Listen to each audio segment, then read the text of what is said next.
سب سے پہلے شیطان یہ چاہتا ہے کہ میں کسی طرح مسلمان سے کوئی بڑے بڑے کبیرہ گناہ کرواؤں، شراب پلوا دوں، بدکاری کروا دوں، قتل کروا دوں، کوئی بہت بڑا اس سے گناہ کرواؤں۔ اب جب وہ شیطان دیکھتا ہے نا کہ یار یہ بندہ قتل تو نہیں کرے گا، یہ شراب تو نہیں پیے گا، تو نمازی آدمی ہے، اب وہ کیا کرے گا؟ جب اس نے دیکھا کہ بڑے بڑے گناہ نہیں کر رہا، تو پھر میں اس کی کسی طرح عبادتیں چھڑوا دوں، اس کو نماز چھڑوا دوں، اس کو روزہ چھڑوا دوں۔ اب شیطان دیکھتا ہے نہیں، نماز بھی نہیں چھوڑ رہا ہے، نمازیں بھی پڑھ رہا ہے، روزے بھی رکھ رہا ہے، یہ مایوس نہیں ہوتا، پھر کیا کرے گا؟ چلو کم از کم اس کی جماعت چھوڑوا دوں، فرض پڑھ رہا ہے نا، جماعت سے نہ پڑھے تاکہ اس کا ثواب کم ہو جائے۔ تو آپ اس کی مکاری سمجھیں کہ وہ زیادہ ثواب نہ مل جائے مجھے، آپ کو وہ ہماری جماعت چھوڑوا دے گا۔ اچھا اب دیکھے گا کہ بندہ ہے بڑا پکا نمازی، اس کے نفل چھوڑوا دو۔ آپ دیکھیے شیطان کیا مکاری، ہم میں سے کئی ایسے ہوں گے جو پہلے نفل پڑھتے تھے اب نہیں پڑھتے، یا نفل ہی ہے نا، پھر کہے گا یار اس کی سنت موقدہ چھڑواؤ۔ دوسرا وار کیا ہوگا؟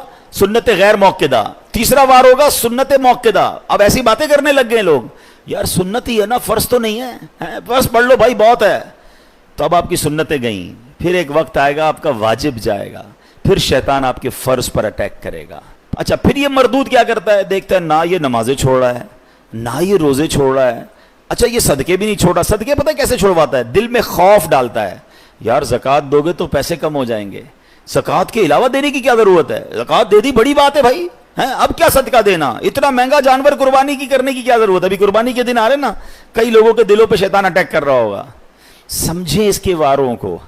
اچھا اس کے بعد بھی نہ کسی بندے نے نماز کم کی، نہ روزہ کم کیا، نہ تلاوت کم کی، نہ صدقہ کم کیا، یہ مردود پھر بھی تھکتا نہیں ہے۔ اب کیا حملہ؟ یہ والا حملہ، صدقہ دے دیا نا، اب احسان جتائے گا، اب کہے گا بتاؤ تو صحیح لوگوں کو کہ میں نے صدقہ دیا ہے۔ اب ریاکاری یہ سب سے خطرناک وار ہے جو لوگوں کو نہیں پتا، یعنی عبادت کر لی، اب شیطان چاہے گا یہ عبادت ضائع ہو جائے، ہے نا بڑی خطرناک بات کہ میں نے روزے بھی رکھے، میں نے نمازیں بھی پڑھی، میں نے تراویحیں بھی پڑھی، میں نے صدقہ بھی دیا، میں جناب عبادت بھی کروں اور اس کے بعد میری عبادت بھی ضائع ہو جائے، یہ کتنی خطرناک بات ہے۔ مگر اس ویپن کو، شیطان کے اس چال کو کوئی سمجھنے کے لیے تیار نہیں ہے، پتہ ہی نہیں ہے لوگوں کو کہ یار یہ بھی ہو سکتا ہے کہ بھائی صدقہ دے دیا، مسجد سے رسید مل گئی، اب یہ رسید مل گئی، صدقہ ان کو ریسیو ہو گیا، لیکن قرآن کہہ رہا ہے صدقے ضائع نہ کرو، اس کا مطلب میں نے پیسے دے کر بھی ضائع کر دیے، یہ کیسے ہو سکتا ہے؟ Null and void. بلکہ میں آپ کو اس سے خطرناک بات بتا رہا ہوں، یہ جو ریاکاری ہے نا، انگریزی میں کہتے ہیں اس کو آسٹنٹیشن، دکھلاوا، یہ اتنی بری بیماری ہے جو صرف صدقہ یا آپ کی نیکی ضائع نہیں کرتا بلکہ اس نیکی کو گناہ بنا دیتا ہے، اللہ کی ناراضی بنا دیتا ہے۔ چلیں بھائی اللہ نہ کرے کوئی نیکی کی اور ضائع ہو گئی، نقصان ہے، مگر وہی نیکی گناہ بن جائے، میں تو مارا گیا نا، کتنا بڑا لاس ہو گیا۔ ٹرائی ٹو انڈرسٹینڈ، یہ سمجھنا ہوگا مجھے اور آپ کو کہ ریاکاری ہے کیا۔ تو ریاکاری کیا ہے؟ حدیث پاک میں آتا ہے، نبی پاک علیہ الصلوۃ والسلام نے فرمایا مجھے تم پر سب سے زیادہ شرک اصغر، چھوٹا شرک، وہ کیا ہے؟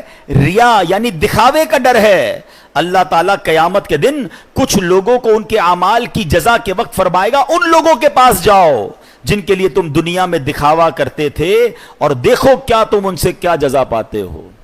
یعنی اللہ فرمائے گا میرے پاس تمہارے لیے کوئی جزا نہیں، ان سے جزا لو جن کے لیے نیکیاں کی تھیں۔ اب کیا ہو رہا ہے؟